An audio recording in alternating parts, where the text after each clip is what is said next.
अवघी 2 मतं विरोधात गेली. ते बी चुकून गेलेत बरं का. आणि असं एवढं जागृत असणारं हे गाव आणि या गावाच्या भोवतालची बघा, चाटगावच्या भोवतालची जी पंचक्रोशी आहे, आजूबाजूची गावं आहेत, देव, दहिपळ, कासारी, बोडखा, संगम, कांदेवाडी, भोगलवाडी, चोंडी, आंबेवडगाव, गावंदरा, दिंद्रूड, चोपनवाडी, कोया, शिंदेवाडी, काटेवाडी, बोपा, बाबळगाव, सुरनरवाडी, खाडेवाडी, पिंपरवाडा, हे सगळ्यांची नावं का घेतोय मी? आता माणसांची नावं घ्यायची म्हटलं तर अनेक लोकांची नावं घ्यावी लागतील. आता मग आमचे केकांड बंधू आहेत, मग सानप साहेब आहेत, परत आमचे चौरे बंधू आहेत, सगळे म्हणजे आता बडे साहेब आहेत, सगळ्यांची नावं मी घेत नाही. आणि हा सुरेख असा कार्यक्रम या गावामध्ये तुम्ही घेतलात. खरं तर येणं खूप अशक्य होतं. पहाटे 4 वाजता मुंबईतून पुण्यात आलो होतो आणि इकडे यायचं का नाही यायचं, यायचं का नाही यायचं. आणि मग बडे साहेबांचा सारखा फोन येत होता आणि या सगळ्या मंडळींचा फोन येत होता सारखा. केकांत साहेबांचा तर सारखाच फोन येत होता. परत वाघमोडे महाराज म्हणले यावं लागते, त्यांच्या सगळ्या मंडळींचे फोन यायला लागले. परत तात्यांचा फोन आला. तात्यांचा फोन आल्यावर मग नवनाथाबा जाहीरच लागतंय म्हणलं आता काय आपलं काय व्हायचं ते होऊ दे. कारण परिस्थिती अशी आहे. आज बीड जिल्ह्यामधल्या या माजलगाव, किल्ले धारूर, वडवणी गावामध्ये, वडवणी मतदारसंघामध्ये म्हणजे माजलगाव, किल्ले धारूर आणि वडवणी, आज खरं लढाईची वेळ आहे, रडायची नाही. आणि लढाईची वेळ असताना आज माझ्या डाव्या हाताला इथं माता भगिनी खूप बसलेल्या आहेत. आता मी एकदम साध्या भाषेत बोलायचा प्रयत्न करणार आहे. अजिबात टेक्निकल सांगणार नाही, अजिबात कायदा कानून सांगत बसणार नाही. तरुणांना माहिती आहे, युट्यूबवर बोलतोय, टीव्हीवर बोलतोय, चॅनलवर बोलतोय, सगळीकडे बोलतोय. आणि आता विचारपीठावरती 3 तालुक्याचे भावी आमदार इथं बसलेले आहेत. आता भावी म्हणणार ना, मी जनतेचे आमदार आहेत. ते आमच्या गेवराईहून आमचे वाघमोडे महाराज आहेत, तिथं गंगाखेडवरून आमचे फड साहेब आलेले आहेत, इथं तात्या बसलेले आहेत. शेवटी नशिबाचा भाग आहे.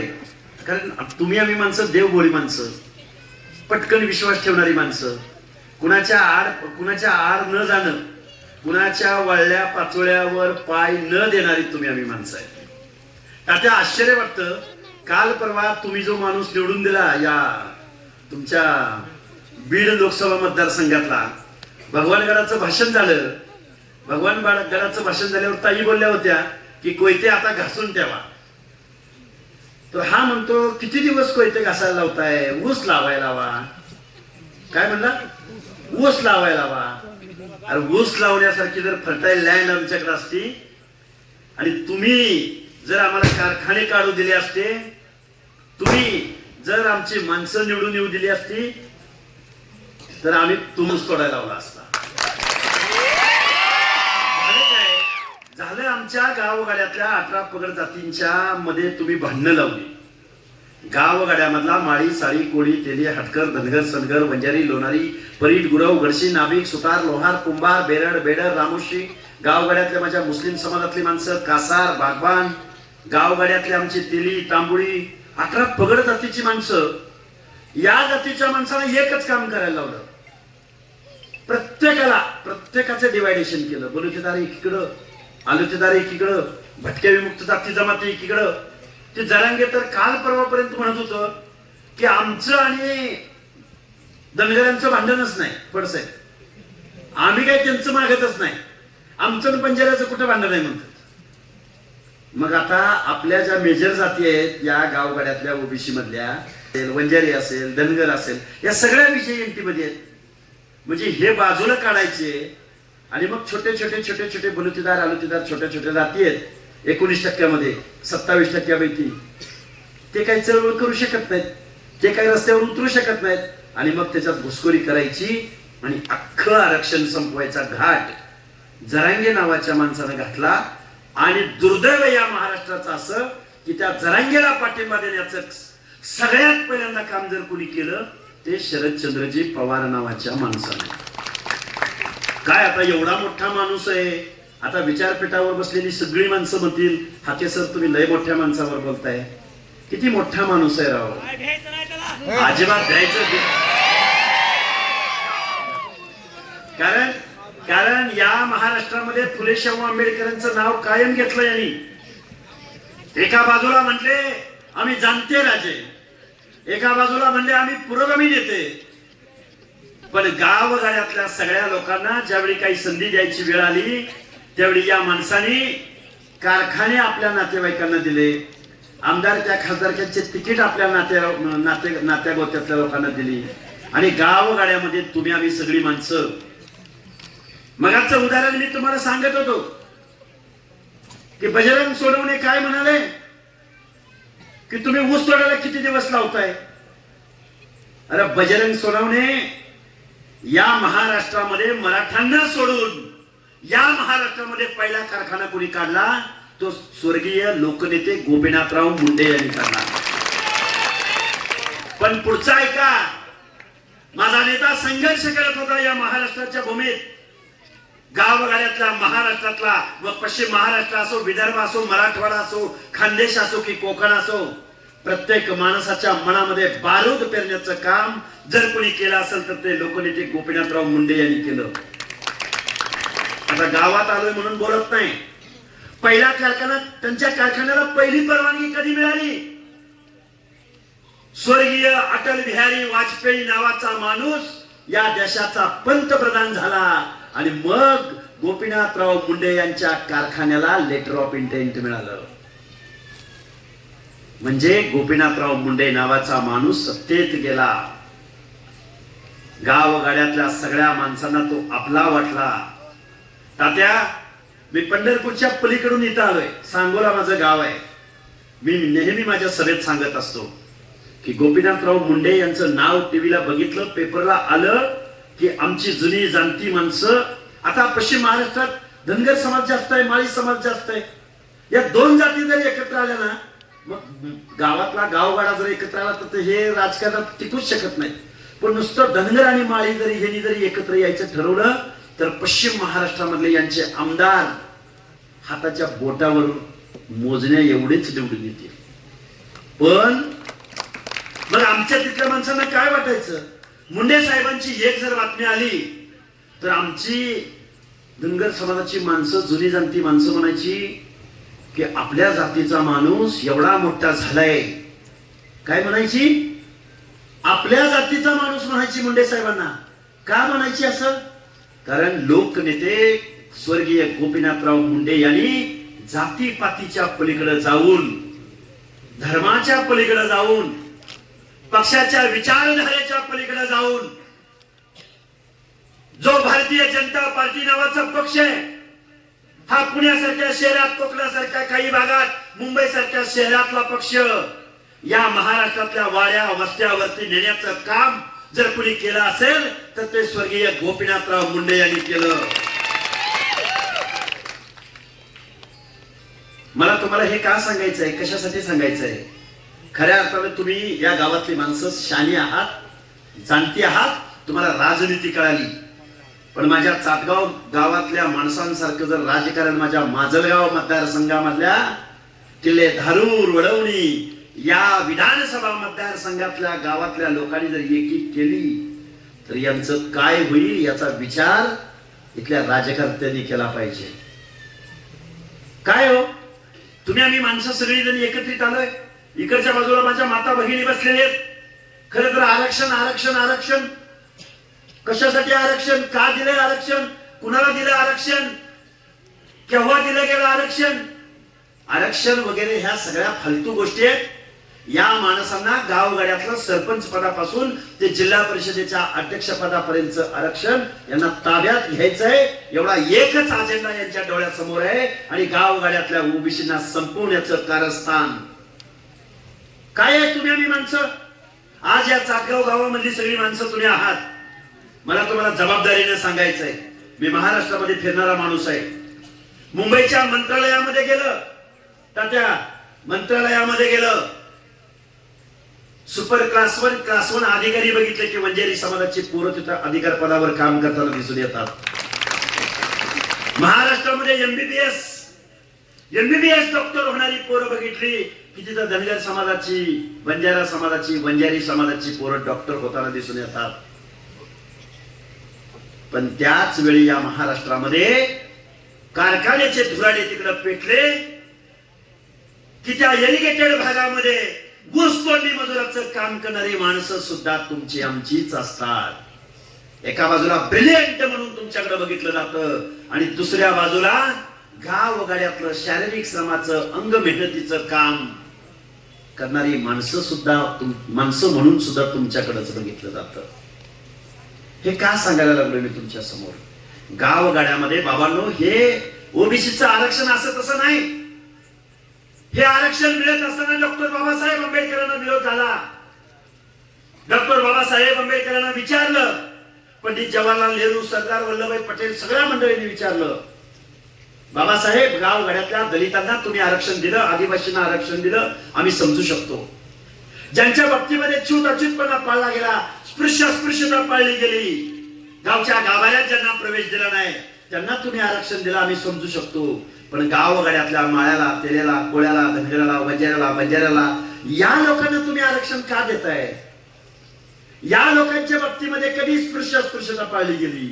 त्यावेळी डॉक्टर बाबासाहेब आंबेडकरांनी त्या संसदीय समिती समोर बोलले की गावगाड्यातल्या दलिताला मी कायद्यानं आरक्षण दिलंय, पण डोंगराच्या कुशीला काबाड कष्ट करणारी माणसं कोण असतील तर ती तांड्यावरती बंजारा असतील, वाड्या वस्त्यावर वंजारी असतील, आणि डोंगराच्या कुशीला दारू गाळणारी बेरड रामोशी असतील, आणि मेंढपाळीचा व्यवसाय करणारे धनगर बांधव असतील. त्या माणसांना सुद्धा मला शिक्षणाच्या प्रवाहात घ्यायचं आहे. त्या माणसांना सुद्धा we the people of India, आम्ही या भारताचे राज्यकर्ते लोक, आम्ही प्रशासन करते मंडळी, या लोकशाहीमध्ये गावगाड्यातल्या प्रत्येक माणसाला न्याय देण्याचं ठरवलंय, म्हणून आम्ही या लोकांना ओबीसीचं आरक्षण देतोय. डॉक्टर बाबासाहेब आंबेडकरांनी 340व्या कलमामध्ये तुम्हाला आरक्षण दिलं, 341व्या कलमामध्ये एसटीला आरक्षण दिलं, आणि 342व्या कलमामध्ये एससीला आरक्षण दिलं. पण या ओबीसींना आरक्षण दिलं नाही, म्हणून महामानव डॉक्टर बाबासाहेब आंबेडकरांनी आपल्या कायदे मंत्री पदाचा राजीनामा दिला. हे का सांगतो मी तुम्हाला? कारण तुमच्या आमच्या तरुणांना या गोष्टी कळल्या पाहिजे. आता विधानसभेला तुम्हाला आम्हाला सामोरं जायचंय. विधानसभेला सामोरं जात असताना तुमचं आमचं मत, मला अभिमान आहे, ज्या गावामध्ये आता ही सभा होते आजूबाजूच्या पंचक्रोशी मधले इथे तरुण आलेले आहेत, तुमचा आमचा माणूस या कायद्याच्या सभागृहामध्ये तुमचा आणि आमचाच गेला पाहिजे. कुणाचा गेला पाहिजे? तुमचा आणि आमचाच गेला पाहिजे. त्याचं कारण असं आहे की ज्या ज्या माणसांना तुम्ही आमदार खासदार केलं, ज्या ज्या माणसांना तुम्ही या महाराष्ट्राचं मुख्यमंत्री केलं, ज्या ज्या माणसांना तुम्ही मंत्रिमंडळामध्ये स्थान दिलं, ती माणसं आज तुमचं आरक्षण जात असताना मूग गिळून गप्प बसले. अरे पण गप्प बसायचं तर औचित्य दाखवायचं ना. जरांगेला जाऊन पाठिंबा देते, जरांगेचा पाठिंबा घेते. या महाराष्ट्रामध्ये तुम्हाला आम्हाला बेदखल केलं गेलंय. तुमच्या आमच्या घरामधली वंदनीय गोपीनाथराव मुंडे यांची एक कन्या बीड लोकसभा मतदारसंघामध्ये निवडणुकीला उभी राहिली. अरे 48 पैकी 32 खासदार तुमचे निवडून गेले. अरे आमच्या हक्क आणि अधिकारावरती लढणाऱ्या वंदनीय गोपीनाथराव मुंडे यांची कन्या या देशाच्या संसदेत जाणार होती, तेवढी एक सुद्धा तुम्हाला चालली नाही. बोलले असते ना तुमच्या आमच्या प्रश्नावर, म्हणाले असते ना आमच्या ओबीसीच्या प्रश्नावर आम्हाला काहीतरी एखादा शब्द मांडायचा आहे, त्या कायद्याच्या सभागृहात बोलले असते की नाही बोलले असता? या महाराष्ट्रातल्या सगळ्या लोकांना माझं सांगणं आहे, विशेष करून भाजपच्या कार्यकर्त्यांना आणि नेत्यांना सांगणं आहे, तुम्हाला ठाम भूमिका घ्यावी लागेल, तरच तुमचा हरियाणा मधला प्रयोग इथं यशस्वी ठरू शकतो. काय आजकाल मीडियाची मंडळी त्या काय म्हणतात माहितीये का? हरियाणाची पुनरावृत्ती महाराष्ट्रात होणार. हरियाणामध्ये जाटांना पराभूत व्हावं लागलं आणि ओबीसीचा मुख्यमंत्री हरियाणात झाला. मग महाराष्ट्रामध्ये जर ओबीसीचा मुख्यमंत्री तुम्ही करणार असाल, भारतीय जनता पार्टीच्या लोकांना सांगणं तुम्हाला ठाम भूमिका घ्यावी लागेल. आणि तुम्ही जर ठाम भूमिका घेणार नसाल आणि ओबीसीच्या माणसांना तिकीट देणार नसाल, तर आम्ही सुद्धा मग पर्यायी व्यवस्था या महाराष्ट्रात तयार केलेली आहे. एका बाजूला म्हणायचं ओबीसी आमचा डीएनए, दुसऱ्या बाजूला म्हणायचं हरियाणाची पुनरावृत्ती महाराष्ट्रात घडणार आहे, ओबीसी आमच्या बाजूला राहणार आहे. तर मग या पुढं आणि 288 पैकी ओबीसीना तिकीट किती देणार आणि तुमच्या जाहीरनाम्यामध्ये आमच्या आरक्षणावरती ठाम भूमिका तुम्ही घ्या. घेतील, घेणार असतील तर त्यांचं स्वागत आहे. आणि भाजपलाच नाही बोलत, मी शिवसेनेला सुद्धा बोलेन, काँग्रेस राष्ट्रवादीला सुद्धा बोलेन. पण शरदचंद्रजी पवार तुम्ही तो अधिकार गमावलेला आहे. कारण गेल्या 5-6 महिन्याच्या कालावधीमध्ये तुम्ही काय काय उद्योग केले हे आम्ही ओबीसी बांधवांनी बघितलेले आहेत. तुम्हाला जे जाहीर सभेत बोलता येत नाही ते तुम्ही जरांगेच्या तोंडून बोलवून घेतलं आणि इथल्या ओबीसीचं आरक्षण संपवण्याचं महापाप यशवंत आपल्या शंकरराव चव्हाणांचा मुलगा अशोकराव चव्हाणांपासून पृथ्वीराज बाबा चव्हाणांपासून शरदचंद्रजी पवारांपर्यंत सगळ्या मंडळींनी केलंय. कोण कुठल्या पक्षाचा असेल त्याला राग आला तरी चालेल. आम्ही गरीब झालो, आम्ही गरीब झालो, आम्ही गरीब झालो. या ओबीसीने आमचं आरक्षण खाल्लं. अरे काय खाल्लं नक्की ते तरी सांगा. या महाराष्ट्रामध्ये 1% बजेटरी तरतूद आम्हा ओबीसीना दिली जाते. गोपीनाथराव मुंडे कामगार कल्याण मंडळ या महाराष्ट्रात अस्तित्वात आलं ऊसतोड मजुरांसाठी. अरे 1-2 कोटीचा सुद्धा निधी आम्हाला मिळत नाही. 1-2 कोटीचा. आता केंद्रीय अण्णा काहीतरी अध्यक्ष झाले. माझं तुम्हाला सांगणं आहे की गावागाड्यातल्या माणसांना काहीही मिळालं नाही. जरांगे साहेब तुम्ही काय म्हणता? एका बाजूला तुम्ही म्हणता की आम्हाला ओबीसीनी आमचं काय केलं, आमचं वरबाडून खाल्लं. काय खाल्लं ओबीसीनी तुमचं? ओबीसीचे कारखाने किती झाले? बडे साहेब किती आहेत कारखाने ओबीसीचे सांगू शकाल? महाराष्ट्रातल्या किती डीसीसी बँकांचे अध्यक्ष ओबीसी आहेत सांगू शकाल? या महाराष्ट्रामध्ये आमदार खासदार किती ओबीसीचे आहेत तुम्ही सांगू शकाल? या सगळ्या प्रश्नांची उत्तरं नाही अशी आहेत. म्हणून जरांगे नावाच्या माणसाला आमचं सांगणं आहे, तू ज्या ज्या आमदारांना पाठिंबा देशील, जरांगे ज्या ज्या आमदारांना पाठिंबा देईल आणि जे जे उमेदवार जरांगेचा पाठिंबा घेतील त्या माणसांना ओबीसी मतदान करणार नाही, अजिबात करणार नाही. कारण गावगाड्यातली आमची पोरं लेकरं बाळ, अरे आमच्या लेकी बाळी दिवसभर काम करतात, शारीरिक श्रमाचं काम करतात, घाम गाळण्याचं काम करतात, मेंढपाळीचा व्यवसाय करतात, ऊसतोड मजुरीचं काम करतात. अरे आम्ही जन्मानं मागास आहोत, आम्ही जन्मानं विजयंती मध्ये आहोत, आम्ही जन्मानं वंजारी बंजारा आहोत. आणि तुम्ही मागून घेताय मागासवर्गीय पण संविधानाला ते अपेक्षित नाही. बाय बर्थ जो मागासवर्गीय मध्ये जन्माला आलाय त्यालाच सामाजिक मागासलेपणाचे निकष पूर्ण करता येतात. अरे एका बाजूला जागीरदार वतनदार, एका बाजूला देशमुख पाटील, एका बाजूला शांडव कुळेची आणि एका बाजूला म्हणायचं आम्ही क्षत्रिय आहोत, आम्ही बघून घेऊ, आम्ही पाडून दाखवू, कसा निवडून येतोय बघू. आणि दुसऱ्या बाजूला म्हणायचं आम्ही मागासवर्गीय झालोय, आम्ही मागासवर्गीय झालोय, आम्ही मागासवर्गीय झालोय. बाबांनो, असं आरक्षण मिळत नसतं. आरक्षण मिळवायचं असेल, आता काल परवा एक टूम निघाली की आम्ही हैदराबाद गॅजेट लागू करणार आणि हैदराबाद गॅजेट लागू करणार म्हणल्या एकदम हालचाली सुरू झाल्या त्या विधिमंडळामध्ये. आज उद्या GR निघणार, प्रशासकीय हालचाली सुरू झाल्या. ती भोसले समिती, शिंदे समितीचा रिपोर्ट मागवला गेला आणि एकनाथराव शिंदे नावाचा मुख्यमंत्री एवढा शाकीर आहे म्हणून त्याचं आता कौतुक आहे की म्हणायला लागले आज GR निघणार, दुपारी GR निघणार, संध्याकाळी GR निघणार. लगेच जरांगे पाटील उपोषणाला बसले. आम्ही कुठे होतो? आम्ही त्या लातूर जिल्ह्यातल्या अहमदपूरच्या सभेला होतो, मी आणि नवनाथ आबा. आणि तिथनं धावपळ करत करत करत वाघमोडे महाराज आलो आणि दुसऱ्या दिवशी आम्ही उपोषणाला बसलो. आता आम्हाला काय तडाखीची स्पर्धा करायची नाही, तो स्पर्धेत कुठेच टिकत नाही. काल परवा न्यूज 18 चॅनल एक खाजगी वाहिनी आहे, त्या वाहिनीवरती बडे मुद्दे म्हणून एक प्रोग्राम आहे. घोडे म्हणला मी बसतो, म्हणला माझ्या अगोदर मुलाखत घ्या आणि मग त्याची मुलाखत घ्या. तयार झाला गडी आणि स्क्रीनवरती जसं मला बघितलं, घोड्यानं असं काढलं, असंच फेकून दिलं. अरे जरांगे, हा महाराष्ट्र फुले शाहू आंबेडकरांचा महाराष्ट्र आहे. या महाराष्ट्राचं नेतृत्व, अरे हा महाराष्ट्र विचारांचा महाराष्ट्र आहे. ज्या नगरीमध्ये मी उभा आहे, ज्या भगवान बाबाच्या मंदिराच्या या प्रांगणात उभा आहे, अरे आम्ही एकमेकाशी संवाद साधला, आम्ही एकमेकाशी मान सन्मान दिला. कधीही कुठल्या आमच्या ओबीसी मधल्या जातीने कधी दलितावरती, कधी मुस्लिमांच्या विरोधामध्ये कधीही आक्रस्ताळे भूमिका घेतली नाही. आम्हा ओबीसीने कधी दंगली केल्या नाहीत. आम्हा ओबीसीने कधी गावगाड्यातल्या एससी एसटीचा जो अॅट्रॉसिटी कायदा आहे फड साहेब, त्या अॅट्रॉसिटी कायद्याच्या विरोधामध्ये आम्ही कधीही मोर्चा काढला नाही.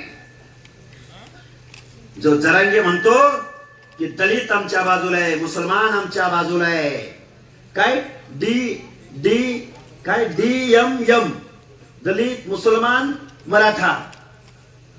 ज्या मराठवाडा विद्यापीठाच्या नामकरणाच्या वेळी मराठवाड्यामधल्या दलितांची घरं तुम्ही जाळली, ज्या 56 मोर्चापैकी 55 मोर्चामध्ये तुम्ही अॅट्रॉसिटी कायद्याला विरोध केला, ज्या बजरंग बाप्पा सोनवणे या बीडच्या खासदाराला एका माझ्या मुस्लिम बांधवानं फोन केला, विशाळगडावरती आमची मस्जिद पाडली जात असताना, प्रार्थना गृह पाडलं जात असताना, हाच संभाजी भोसले नावाचा माणूस तिथं चेतावणी करून ते प्रार्थना स्थळ पाडत होता आणि आमच्या मुस्लिम माता भगिनी धाय मोकलून रडत होत्या. त्याचा जाब विचारावा, त्याच्यावरती प्रतिक्रिया आपल्या खासदाराची घ्यावी म्हणून बीड मधल्या एका मुस्लिम बांधवानं या सोनवणे बापांना फोन केला. तो म्हणला, तू मला असं का सांगतोय? ऐकलंय सगळ्यांनी, सगळ्यांना माहितीये, कॉल रेकॉर्डिंग सगळ्या या बीड जिल्ह्यामध्ये फिरला. त्या माझ्या मुस्लिम बांधवांना सांगणे की गावगाड्यामध्ये मुस्लिमांपैकी 60% ओबीसी मुस्लिम आहेत. तुम्हाला सुद्धा या लढाईत सामील व्हावं लागेल, दलितांना सुद्धा या लढाईत सामील व्हावं लागेल, एसटींना सुद्धा लढाईत सामील व्हावं लागेल. काय झालं माहितीये का, लोकसभेला भाजपच्या विरोधामध्ये यांचं मतदान चाललं आणि हे मात्र जरांगे नावाचं माणूस, माझ्यामुळं सत्ता परिवर्तन झालं आणि जरांगे फॅक्टरमुळे सत्ता परिवर्तन झालं. अरे मग तुझा एवढा फॅक्टर होता तर मग त्या यूपी बिहार मध्ये कुणाचा फॅक्टर होता? त्यामुळे जरांगे फॅक्टर वगैरे काय नाही, फक्त दलित आणि मुस्लिम बांधवांची मतं भाजपच्या विरोधामध्ये गेली. मग अरे पण गेली, पण नुकसान मात्र ओबीसींचं झालं. बाकी त्यांनी सावरून घेतलं एकमेकाचं, पण संपवले कोण? ओबीसी. महादेव जानकर असोत, पंकजाताई असोत, छत्रपती संभाजीनगरला खैरे साहेब असोत, अरे माणसं हुडकून हुडकून हुडकून पाडली गेली. हा जरांगे नावाचा माणूस महाराष्ट्रामध्ये शरदचंद्रजी पवारांच्या आघाडीचं काम करत होता, बैठका घेत होता. अरे मग चंद्रकांत खैरे नावाचा माणूस तुमच्याच आघाडीचा होता ना, पण तो ओबीसी आहे, तो दलित आहे, तो मागासवर्गीयामधला आहे, म्हणून त्या खैरेचा मात्र पद्धतशीर पराभव केला आणि भुमरे नावाच्या दारूवाल्याला त्या छत्रपती संभाजीनगरचा खासदार केला. आणि तुम्ही आम्ही माणसं आता गावगाड्यातल्या सगळ्या लोकांना माझं सांगणं आहे, जाती जातीची युती करावी लागेल आणि राजकारणाची समाजकारणाची शेती करावी लागेल. बरोबर आहे का चूक आहे? अरे काल परवा या मुख्यमंत्र्यांनी लाडकी बहीण योजना बघा, तुमच्या अकाउंटला पैसे जमा झाले असतील, 17,500 कोटी रुपये अकाउंटला जमा केले. राशन तुम्हाला देतील, निवडणुका जवळ आल्या की तुम्हाला दारू देतील, निवडणुका जवळ आल्या की तुम्हाला 500,000 रुपयाची नोट देतील. पण माझी तुम्हाला हात जोडून कळकळीची विनंती आहे, या महाराष्ट्रामध्ये 1750 कोटी रुपये लाडकी बहीण योजनेला दिले, पण महाराष्ट्रामध्ये 36 जिल्हे आहेत, सगळे नेते मंडळी इथं उपस्थित आहेत. आमच्या ओबीसी आणि भटक्या विमुक्त जाती जमातीच्या लोकांना 36 जिल्ह्याच्या ठिकाणी एकाही जिल्ह्याच्या ठिकाणी हॉस्टेल नाही, वसतिगृह नाही. किती पैसे लागतात माहितीये का? 36 आणि 36 72 वसतिगृह उभी करायची आहेत, 72 हॉस्टेल उभी करायचे आहेत तात्या. आणि इकडे 1750 कोटी रुपये खर्च केले जातात, पण 150 कोटी रुपये जर या शासनाने दिले तर 72 वसतिगृह उभी राहतात.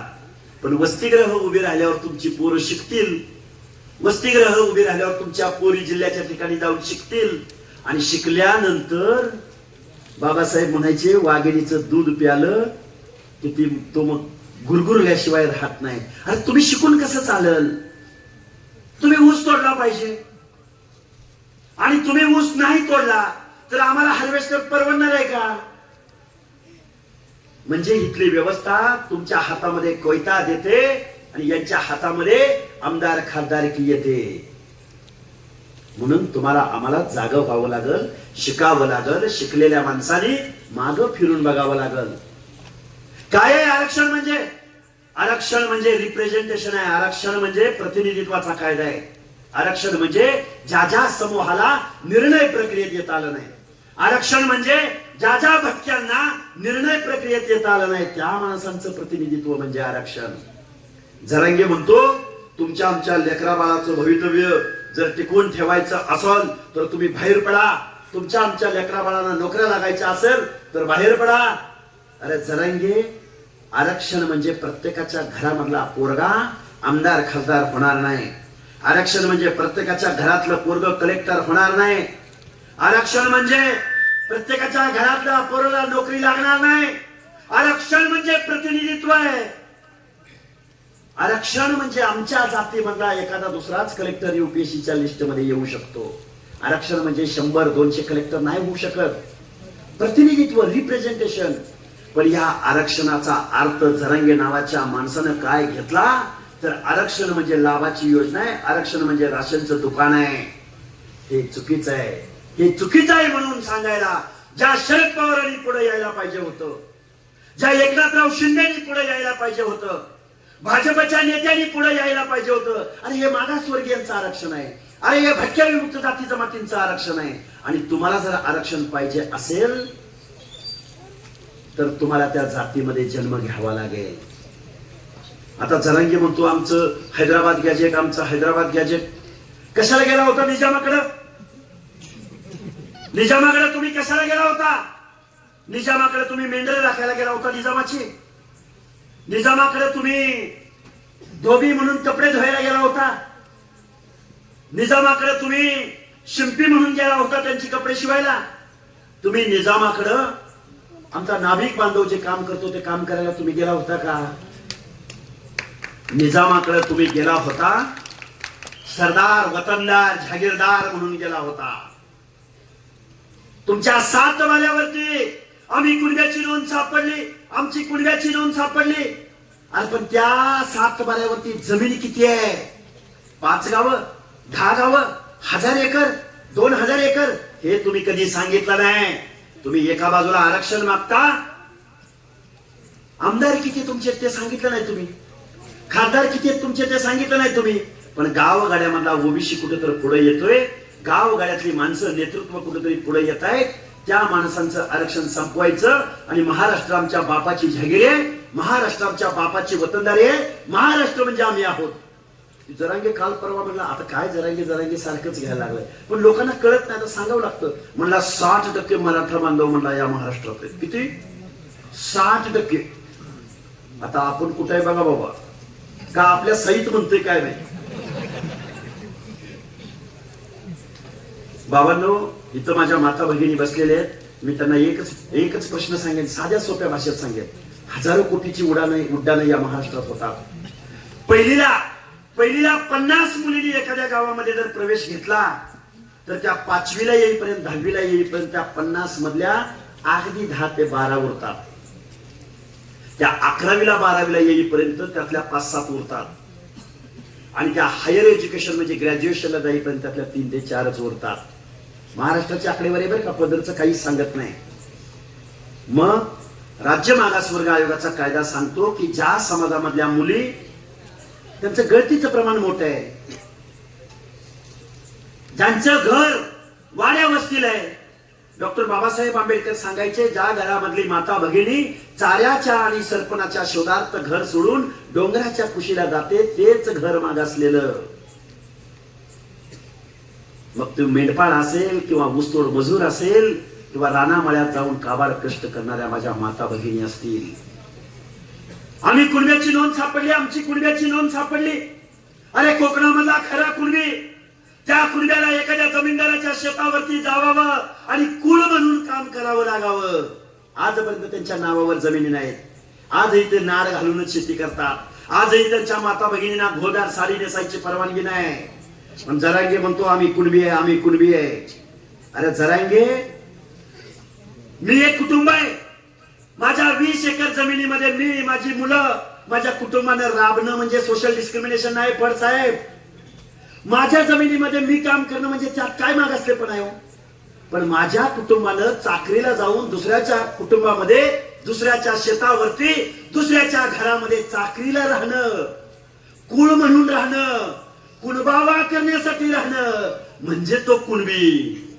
पण हे बहादर काय म्हणायला लागले की आम्ही कुणबी आहोत आणि आम्हाला आरक्षण द्या. आम्ही कुणबी आहोत. अरे 100 एकर जमिनी आणि तुम्ही कुणबी. बाबांनो, या महाराष्ट्रामध्ये या सगळ्या लोकांनी तुमचं आरक्षण संपवण्याचा घाट घातलाय. माझी तुम्हाला एक कळकळीची विनंती आहे. मी जबाबदारीने तुमच्या समोर बोलतोय. या 7 गावामधल्या सगळ्या लोकांना माझं सांगणं आहे, ऊसतोड मजुरीचं काम करत असताना साहेब, तुम्ही चांगली बिझनेस मधली आणि चांगली शिकलेली माणसं आहात. मला प्रश्न विचारला आपल्यातल्याच काही माणसांनी, हाके सर तुम्ही ऊसतोड मजुरांच्या विरोधामध्ये बोलता, त्यांना कायम सांगता, पण 1 लाख रुपयाची उचल घेतल्या म्हणलं. 1 लाख रुपयाची. किती रुपयाची? कोयता म्हणतात, कोयता. आता तो बजरंग बाप्पाला माहिती नाही कोयता म्हणजे काय. कोयता म्हणले की त्यांना एकच कोयता. बघा पंकजाताई कोयता घासून ठेवा म्हणल्या आणि कोयता घासून ठेवा म्हणल्या. पण कोयता म्हणलं की कुणाला म्हणलं जातं कोयता?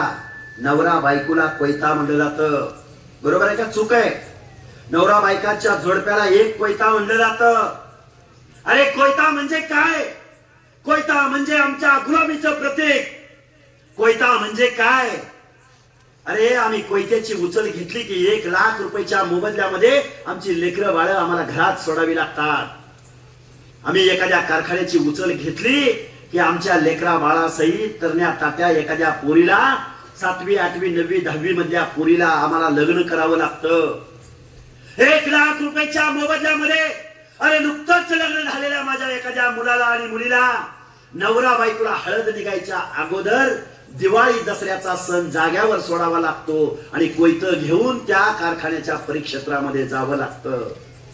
1 लाख रुपयाच्या मोबदल्यामध्ये आमच्या पुढच्या पिढ्यांचं शिक्षण थांबतं. आमच्या लेकरी बाळींना आरोग्याच्या सुविधा मिळत नाहीत. अरे एखाद्या रस्त्यावरनं उसाने भरलेली बैलगाडी ज्यावेळी माझी माता भगिनी घेऊन जाते त्यावेळी मीडिया मधल्या पेपरचा तो फोटो अख्खा महाराष्ट्र वाचतो. बघा आमच्या महाराष्ट्रामधली माता भगिनी कशी उसाची गाडी भरलेली घेऊन चालल्या. मागासवर्गीय यांना म्हणतात. या सगळ्या गोष्टीचा विचार तुम्हाला आम्हाला करावा लागेल. काही पोरं जरूर शिकतायत, काही पोरं जरूर नेतृत्व करतायत, पण अशा एकट्यानं नेतृत्व करण्याला फायदा नाही. महात्मा ज्योतिराव फुले म्हणायचे, जाती जातीची युती करावी लागल, जाती जातीची युती करावी लागल आणि राजकारणाची समाजकारणाची शेती करावी लागल. या महाराष्ट्राच्या मंत्रिमंडळामध्ये, या महाराष्ट्राच्या विधानसभेमध्ये 5-50 पोरं ओबीसीची प्रश्न मांडणारे तिथे निवडून गेले पाहिजे. आता मगाशी आवाज तुम्हीच बोलला वाटतं की प्रत्येक तालुक्यामध्ये अनेक जण इच्छुक आहेत. माझी हात जोडून कळकळीची विनंती आहे, प्रत्येक तालुक्यामध्ये इच्छुक असलंच पाहिजे सगळ्यांनी. बरोबर आहे का?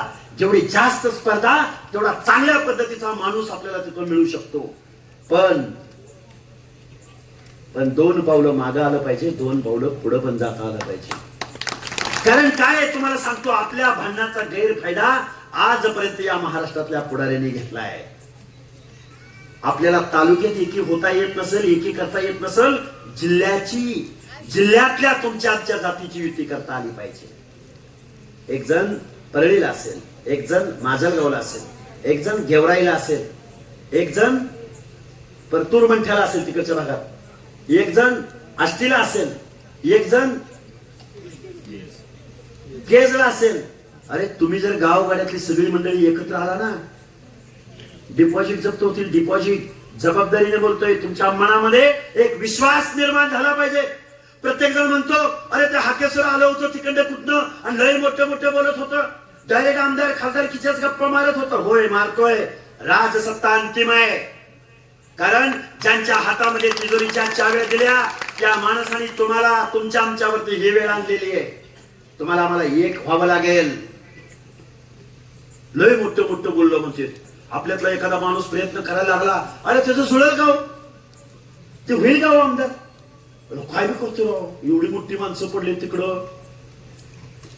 त्या सगळ्या लोकांना माझी निगेटिव्ह चर्चा अजिबात करायची नाही. इथं बसलेल्या सगळ्या लोकांनी एकच धोरण ठरवायचं की आमचा ओबीसीचा माणूस महाराष्ट्राच्या विधानसभेत निवडून गेला पाहिजे. तुम्ही आम्ही सगळ्या लोकांनी विचार केला गेला पाहिजे. तुम्ही आम्ही सगळ्या लोकांनी पुढे आलं पाहिजे. धोरण ठरवलं पाहिजे. गावगाड्यातली सगळी माणसं जर एकत्र आली तर इथल्या पक्षांना सुद्धा विचार करावा लागेल. आजपर्यंत ओबीसीचा वापर फक्त मतासाठी झालाय. डॉक्टर बाबासाहेब आंबेडकरांनी तुम्हाला आम्हाला सांगितलं होतं की तुम्हाला शासनकर्ती जमात व्हायचंय, तुम्हाला राज्यकर्ती जमात व्हायचंय. काय हो असंच सांगितलं का? तुम्हाला शासनकर्ती जमात व्हायचंय, तुम्हाला शासनकर्ती जमात व्हायचंय. कारण त्याच महामानव डॉक्टर बाबासाहेब आंबेडकरांनी तुमच्या आमच्या मताला लाख मोलाची किंमत दिली. लाख मोलाचं मत तुमच्या हातामध्ये दिलं. ते लाख मोलाचं मत 500 रुपयाला विकायचं नाही.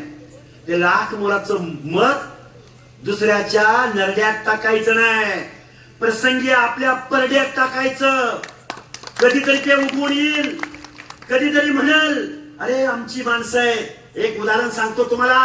वंदनीय गोपीनाथराव मुंडे नावाचा माणूस, 2012 ची गोष्ट आहे. असा लेचा पेचा नव्हता. काही माणसं म्हणतात अरे आम्ही ओबीसीची बाजू घेतली तर ही लोक आमच्या अंगावर येतील, आम्ही ओबीसीची बाजू घेतली तर ही माणसं आम्हाला टार्गेट करतील. अरे गोपीनाथराव मुंडे नावाचा माणूस आपल्या कुठल्या गैऱ्याला घाबरत नव्हता. या गैऱ्याला 2012 साली 11 साली जात निहाय जनगणना व्हावी, ओबीसींना बजेट मिळावं, ओबीसींचे हक्क अधिकार मिळावेत म्हणून दिल्लीमध्ये संसदेला घेराव घातला गेला होता 2011 साली. त्या घेरावामध्ये कोण कोण होतं? लालू प्रसाद यादव, त्या घेरावामध्ये स्वर्गीय रामविलास पासवान, त्या घेरावामध्ये स्वर्गीय करुणानिधी, त्या घेरावामध्ये कनिमोळी आणि त्या घेरावामध्ये समीरजी भुजबळ त्यावेळी खासदार होते आणि त्यांचं नेतृत्व करत होता स्वर्गीय गोपीनाथराव मुंडे नावाचा माणूस. घाबरला नाही. मी ओबीसीची बाजू घेतली तर माझं काय होईल? अजिबात नाही. भारतीय जनता पार्टीचा देशाचा उपनेता, संसदेचा उपनेता मागणी काय करत होता की ओबीसीची जात निहाय जनगणना झाली पाहिजे. अरे एका बाजूला भगवान गडावरती ऊसतोड मजुरांच्या काबाड कष्ट करणाऱ्या माणसांच्या खांद्यावरती हात ठेवावा आणि म्हणावं चल तुला लढायचंय, 1 वर्षभर तुला संघर्ष करायचंय. आणि दुसऱ्या बाजूला तोच माणूस मुंबईमध्ये जाऊन विधानसभेच्या पुढे उभं राहून अनेक राजांना, अनेक सरदारांना, अनेक वतनदारांना म्हणायचा थांब तुला यावर्षी थांबावं लागेल, थांब तुला यावर्षी मी आमदार करतो, थांब तुला यावर्षी मी मंत्री करतो. अरे एवढी गुणवत्ता तुमच्या आमच्या माणसामध्ये होती. म्हणून बाबांनो तुम्हाला आम्हाला इथून पुढच्या कालावधीमध्ये गावगाड्यातल्या सगळ्या लोकांना एक करावं लागेल. सगळ्यांची भाषा समजून घ्यावी लागेल. सगळ्यांना समतोल प्रतिनिधित्व द्यावं लागेल. सगळ्यांना तिकिटं वाटावी लागतील. परत जर कोण शरद पवार होत असेल, अरे शरद पवारांनी काय केलं? आता थोडं 1-5 मिनिटात संपवतो कारण समजलं पाहिजे लोकांना आपल्या. काय केलं शरद पवारांनी? पुरोगामी नेता. ज्या पश्चिम महाराष्ट्रामध्ये शरद पवारांचा एक विधानसभा मतदारसंघ सांगा आणि 1 लोकसभा मतदारसंघ सांगा की त्या मतदारसंघामध्ये अर्धी लोकसंख्या धनगरांची, अर्धी. अरे 1 लाख लोकसंख्या असावी, 60,000 लोकसंख्या असावी, 80,000 लोकसंख्या असावी, पण त्याच समाजाचा एकही खासदार शरद पवारांनी देशाच्या संसदेत जाऊ दिला नाही. आता तुम्ही म्हणाले हाके सर तुम्ही धनगरावर बोलायला लागला. मग धनगराची संख्या एवढी असताना धनगराचा जर संसद सदस्य होत नसेल तर मग गावगाड्यातल्या माझ्या बेरड, बेडर, रामोशी आजपर्यंत एकही बेरड बेरड रामोशी समाजाचा एकही आमदार या महाराष्ट्राच्या विधानसभेत गेला नाही. एकही नाभिक समाजाचा आमदार या महाराष्ट्राच्या विधानसभेत गेला नाही. किती दुर्दैव असेल या महाराष्ट्राचं. बलुतेदाराची बाजू मांडायला, आलुतेदारांची, भटक्यांची, कुडमुड्या जोशाची बाजू मांडायला एकही माणूस या देशाच्या, या महाराष्ट्राच्या संसदेत किंवा विधानसभेत गेला नाही. बाबांनो, तुम्हाला आम्हाला गावगाड्यातल्या लोकांना एकत्र यावं लागेल आणि या राजकारणाचा राजदंड हातात घ्यावा लागेल. राजसत्ता आणि राजपाट हा मागून मिळत नसतो, तर तो नेहमीच हिसकावून घ्यायचा असतो. हे तत्व या महाराष्ट्रामध्ये, या देशामध्ये जर कोणी दिलं तर ते बाबासाहेबांनी दिलं, आणि माझ्या बीड जिल्ह्यामधल्या भूमीमध्ये जर कोणी दिलं तर ते वंदनीय गोपीनाथराव मुंडेंनी दिलं. बघा, आता भाजपचे कोण पदाधिकारी असतील तर सांगा तुमच्या नेतृत्वाला, हरियाणाची पुनरावृत्ती घडवायची असेल तर आमची माणसं किती देणार सांगा. हरियाणाची पुनरावृत्ती घडवायची असेल तर आम्हा ओबीसीच्या आरक्षणाबद्दल ठाम भूमिका घ्या. करा ना म्हणा, ओबीसीच्या मुख्यमंत्र्यांच्या नावाची डिक्लेरेशन करा. कसं तुम्ही सत्तेत येत नाही बघू. चारही पक्षांचे नेते यांचेच, शिवसेनेचा उमेदवार यांचाच, भाजपचा उमेदवार यांचाच, काँग्रेसचा उमेदवार यांचाच, राष्ट्रवादीचा उमेदवार यांचाच. तुमच्या आमच्या माणसांची लाख लाख मतं, 60-60 एक आहे का जातीची. ओबीसी केले तर मग ते 3 लाखापैकी 2 लाख असतात. पण तुमच्या आमच्या मताचा वापर निवडणुका जिंकण्यासाठी यांनी आजपर्यंत केला, पण तुमच्या आमच्या वाट्याला मात्र तुम्हाला आम्हाला एक साधं वसतिगृह दिलं नाही. म्हणून माझी तुम्हाला कळकळीची विनंती आहे, या महाराष्ट्राची विधानसभा, या देशाची संसद, या महाराष्ट्रामधल्या ओबीसीच्या प्रतिनिधींची वाट बघते. या महाराष्ट्राची विधानसभा माझ्या बीड जिल्ह्यामधनं 6 पैकी किमान 4 ते 5 आमदारांची वाट बघते की जे ओबीसीची भाषा बोलणारे असतील. बघा, ही लोक तर काय तुम्हाला आम्हाला तिकीट देतील असं वाटत नाही. तुम्हाला आम्हाला विचार करावा लागेल. तुम्हाला आम्हाला तुमची आमची माणसं निवडून आणावी लागतील. एक घोषणा देतो मी तुमच्या समोर, नवे पर्व. अरे ऐका ऐका, ऐकतंय की नाही? नवे पर्व. आवाजच येत नाही कोणाचा, काय भानगड आहे? नवे पर्व. हो बघा बरं का, खाली घोषणा काय दुसरी दिली का? दिली का? कुठे जातीची घोषणा दिली? लोकांनी ठरवलंय, लोकांच्या मनामध्ये स्पष्ट भावना आहे की आपली माणसं निवडून गेली पाहिजे. पण आता बघा, एक हार असतो. आता हार घातला गेला, मोठाच्या मोठा हार घातला की नाही, त्या हाराला रूप कधी आलं? एक झाली, पण ती एक काय असं लोहचुंबक आहे का? प्रत्येक फुलाच्या काळजामधून सुई वर आलेली आहे. काय आता साधं उदाहरण आहे म्हणून सांगतोय. प्रत्येक फुलाच्या काळजामधनं सुई घुसून वर आली. म्हणजे कसं आहे बघा, इसकटलेली फुलं हारातल्या फुलाकडे पाहून हसली. इसकटलेली फुलं त्या हारातल्या फुलाकडे पाहून हसली. मग हारातली फुलं म्हणाली, हे रूप यायला काळजात सुई घुसली. झाली का कविता? मी काय आठवले नाही बरं का. पण माझं मी तुम्हाला एक सांगेन की हारामधलं, हाराचं रूप जर यायचं असेल, यशाचं रूप जर यायचं असेल, तर अनेक फुलांना स्वतःच्या काळजात सुई घुसवून त्यामध्ये माळून घ्यावं लागेल, स्वतःला गाडून घ्यावं लागेल, स्वतःला एकरूप व्हावं लागेल, तरच तुम्हाला आम्हाला यश मिळेल. नाहीतर आजपर्यंत देशाला स्वातंत्र्य मिळाल्यापासून या महाराष्ट्राचं, हा महाराष्ट्र म्हणजे 18 पगड जातींचा महाराष्ट्र आहे. हा महाराष्ट्र म्हणजे भटक्या विमुक्त जाती जमातींचा महाराष्ट्र आहे. हा महाराष्ट्र म्हणजे, एकच शेवटचं उदाहरण सांगतो आणि माझं भाषण थांबवतो.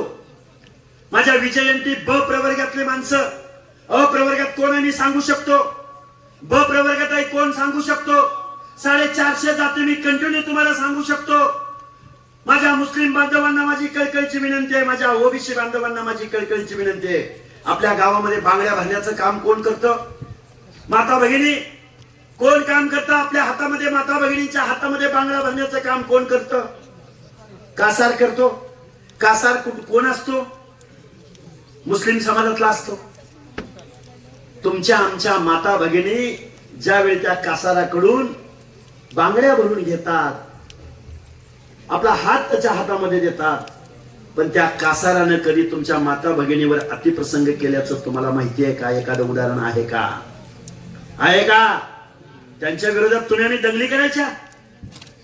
त्याच्याही पलीकडे जाऊन सांगतो, विजयंती ब प्रवर्गातली माणसं, जो कुडमुड्या जोशी आहे, जो पांगुळ आहे, जो वासुदेव आहे, जो कडक लक्ष्मीवाला आहे, आणि ही या महाराष्ट्राची संस्कृती आणि लोकदैवतांची उपासना करणारे माझ्या विजयंती ब प्रवर्गातली माणसं, जोशी समाजातली माणसं, नाथपंथी डवरी गोसावी, अरे ही माणसं एखाद्या घरासमोर गेली, एखाद्या माता भगिनीनं पसाभर धान्य सुपामध्ये आणून त्याच्या झोळीमध्ये ओतलं, तर तो वासुदेव, तो पिंगळा, तो कडक लक्ष्मीवाला त्या पसाभर धान्यातलं चार दाणं उचलल आणि आपल्याकडचा अंगारा त्या सुपामध्ये ठेवल आणि त्या पसाभर धान्यातलं 4 दाणं परत त्या सुपामध्ये टाकल. अरे एवढी भोळी भाबडी आमची ही मागासवर्गीयामधली माणसं आहेत, भटक्या विमुक्त जाती जमातीमधली माणसं आहेत. पसाभर धान्याच्या मोबदल्यामध्ये तुझ्या घराचा वेळ मंडवाला जाईल, तुझ्या घरामध्ये धनधान्य येईल, तुला मान मरातब इज्जत संपत्ती भेटेल. अरे पसाभर धान्याच्या मोबदल्यामध्ये 4 दाणं वापस देणारे तुम्ही आम्ही. देशाला स्वातंत्र्य मिळाल्यापासून मतदान आम्ही तुम्हाला टोपल्यानं दिलं, सुपानं दिलं, पोत्यानं मत तुमच्या आमची गावगाड्यामध्ये लाख मुलाची मत आमच्या बाबासाहेबांचं आम्ही ऐकलं नाही, पण आम्ही तुम्हाला मत दिली, तुम्हाला आमदार खासदार केलं. 29 पैकी 22 मुख्यमंत्री महाराष्ट्राचे मराठ्यांचे झाले. पण तेच मराठी म्हणायला लागले आम्ही मागास झालोय, आम्ही मागास झालोय ना, आम्हाला ओबीसीचं आरक्षण पाहिजे, आम्हाला ओबीसीचं आरक्षण पाहिजे. आणि तुम्ही मागास झाला असाल तर मग तुमच्या पुढं गेलं कोण? कोणतरी गेलं पाहिजे ना पुढं. ती मागं पडलेली, ती पिछडलेली. अरे पण तुमच्या पुढे कोण गेलं या महाराष्ट्रातलं? एवढ्या एका साध्या प्रश्नाचं उत्तर शरदराव तुम्ही दिलं पाहिजे. गावगाड्यातल्या सगळ्या लोकांना सत्य वाचून सकळ कळा झाल्या अवकळा असे महात्मा ज्योतिबा फुले म्हणायचे. तुमचे आमचे आमदार खासदार निवडून गेले पाहिजेत. हार जीत होत असते, आपण आपल्या नेत्यांना सांगू, पक्षांना सांगू. गावगाड्यातल्या लोकांनी मात्र, इथं उपस्थित असलेल्या 1000 लोकांना माझं सांगणं आहे, अरे गावातलं मत 100% पडलंय, पण आजूबाजूच्या 10-12 गावामध्ये आपल्या सगळ्या 18 पगड जातीच्या लोकांना इथल्या एका माणसानं, आता इथे किती माणसं असतील अंदाज सांगा बरं, इथे किती माणसं असतील? माता भगिनी सोडून सांगा, इथे किती माणसं असतील? 1000च पकडू आपण. 1000 पोरांनी जर ठरवलं की मी 100 मताची जबाबदारी घेणार. किती मताची जबाबदारी? 100. किती झालं? किती झालं? आमदार होईल का नाही होईल? आणि एक माणूस 100 मताची जबाबदारी घेईल का नाही? माझ्या काकाला सांगल, माझ्या मामाला सांगल, माझ्या मावशीला सांगल, माझ्या गावगाड्यातल्या प्रत्येक माणसाला सांगल, बलुत्याला सांगल, आलुत्याला सांगल, भटक्याला सांगल, माझ्या मुस्लिम समाजातल्या लोकांना सांगल.